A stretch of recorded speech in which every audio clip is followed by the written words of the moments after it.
Hi friends, it's a rainy day here and I am enjoying my cup of coffee. I hope you are also enjoying your cup of coffee. Sit with me for some time. I'll give you a few tips and tricks for the beginners in implantology, how to place implants in an easier way. Yesterday and today in 2 appointments I finished one full mouth implant placement. So I thought I will just give few tips and tricks, especially for people who are starting with implant placements. How to place implants in prosthetic positions, or how to place implants in the bone correctly so that you don't end up in surprises once you open up flap or you're doing flapless, whatever. Especially for people who are starting up with implant practice, I would suggest you guys to open up the flap, visualize the bone, do some crestotomy, get the bone platform well, and then place implants. Because for flapless placement of implants, you need experience, number one. You need good amount of keratinized soft tissue, and you need good amount of width of the bone also present inside, so that you can go directly and place implants into the bone without exposing the flap. Leaving that apart, for people who are starting with implant practices, after you take CBCT, you send this CBCT to a lab who can give you such kind of models. And this is exactly the model of the maxilla that the patient had, right? And you can also get such models of the mandible where you can draw your prosthetic positions. If you see here, you can mark. You can also see how much of crestotomy you can do, ridge reshaping you can do to get even platform. You can also draw lines where exactly you can go bypassing the sinus. You can also draw lines where exactly you can go into the bone, the positions of the implants that you can place. You can also visualize the AP spread that you can achieve, and also the cantilever in the future prosthesis. So all this you can visualize beforehand itself, plan properly, and go and hit the bone. So if you do this much of homework before you place implants in patient's mouth, then it becomes very easy for you.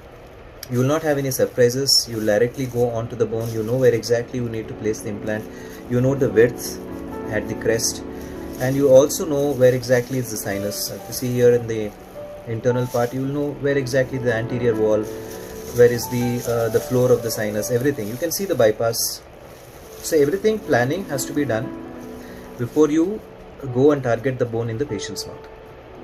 Okay, this is not for people who are regularly doing implants, because once you get experienced, you need not do all these things. This is just to show you that this also can be done as a beginner in implantology, which makes your life easier in implantology. Similarly here, if you see here, you have the mental foramen here. That also comes in the model. So this helps you a lot if you're bypassing the nerve, if you're bypassing the canal in the prosthetic positions. And see here, this much of crestotomy can be done here, or the ridge reshaping can be done here before placing implants.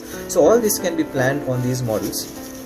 And also get the printout of the planning. You ask your lab person to give you a planning like this. Now to see here, these are the implant sizes, length and width, and the multi-unit abutment angulations. Similarly, you will have a planning like this.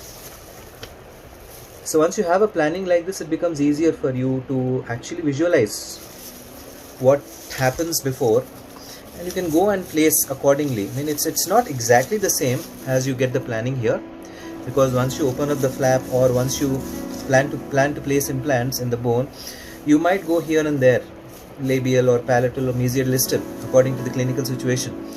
But it gives you an idea where you can actually go into the bone and place according to the planning, which becomes easier for you in implantology. Also write down the sizes beforehand itself. Once you write down the sizes, always keep one size above and one size below, whether it comes to the width or it comes to the height or the length of the implant, so that you can over engineer sometimes. Sometimes there could be a difference between CBCT and the clinical scenario, so you can over engineer, sometimes you can under engineer, or you can place the exact measurement that you have actually marked in the paper or written down in the paper. So these are few things that you can follow beforehand, before you actually go into the bone and place, so that the freehand placements also become light guided. And once you start practicing placing implants in this way, your hand also becomes easier. Your hand also becomes easier to place implants in the bone, and after few cases you will exactly know. The mind itself directs you where exactly you have to go and place implants in the bone, how exactly you can orient the implant prosthetically in the bone, how can you tilt the implant in the bone without actually doing all these things, without a guide, without actually taking these model help. But initially practice like this, do your homework, and it becomes easier for you to place implants in the bone as time progresses. Thank you so much, and cheers.